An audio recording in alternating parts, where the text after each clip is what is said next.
안녕하세요. 법률사무소 아신입니다. 오늘은 서울 성북경찰서에서 절도나 명예훼손 혐의로 조사를 받게 됐을 때 왜 변호사가 필요한지에 대해 말씀드리겠습니다. 절도와 명예훼손 전혀 다른 범죄 같지만 조사 단계에는 중요한 공통점이 있습니다. 바로 경찰이 이미 어느 정도 자료를 정리해둔 상태에서 질문을 시작한다는 점입니다.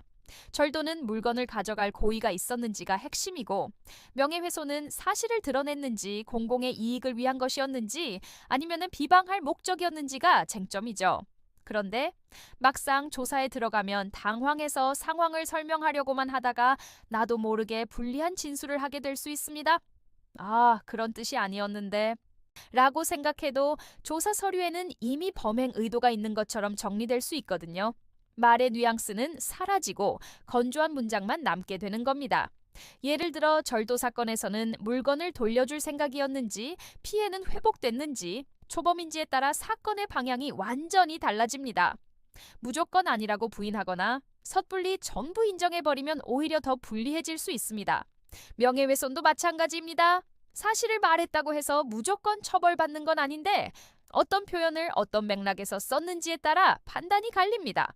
그래서 첫 조사 단계부터 마치 재판을 준비하는 것처럼 체계적으로 대응해야 합니다.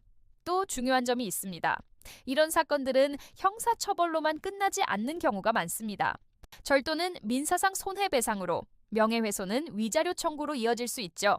심지어 직장 징계나 외국인의 경우 출입국 문제로까지 번질 수 있습니다. 형사, 민사, 행정 절차를 따로따로 생각하면 대응 순서가 꼬여버립니다. 그래서 저희는 처음 상담할 때부터 사건 전체를 하나의 큰 흐름으로 보고 무엇을 먼저 해결해야 할지 우선순위를 정해드립니다. 저희는 단순히 사연 몇 줄만 듣고 섣불리 결론 내리지 않습니다. 마치 병원에서 정확한 검사 없이 치료 계획을 세우지 않는 것과 같습니다.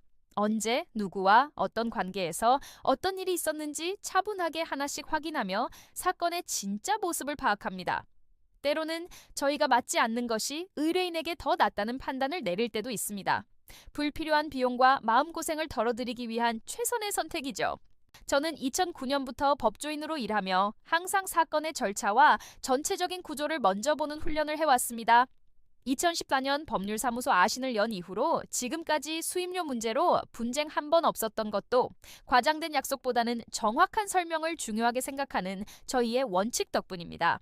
형사사건뿐만 아니라 채권 추심, 부동산, 가사, 출입국 사건까지 모든 법적 절차의 처음부터 끝, 즉 집행 단계까지 고려하며 사건을 설계해 온 경험이 저희의 가장 큰 자산입니다.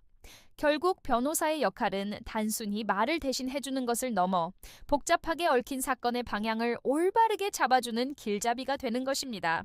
형사, 민사, 가사, 부동산, 행정까지 사건의 전체를 보고 해결책을 찾는 곳이 바로 법률사무소 아신입니다. 상담이 필요하시면 영상 아래 설명란을 참고해주세요. 구독과 좋아요는 더 좋은 법률 정보를 만드는 데 큰 힘이 됩니다. 감사합니다.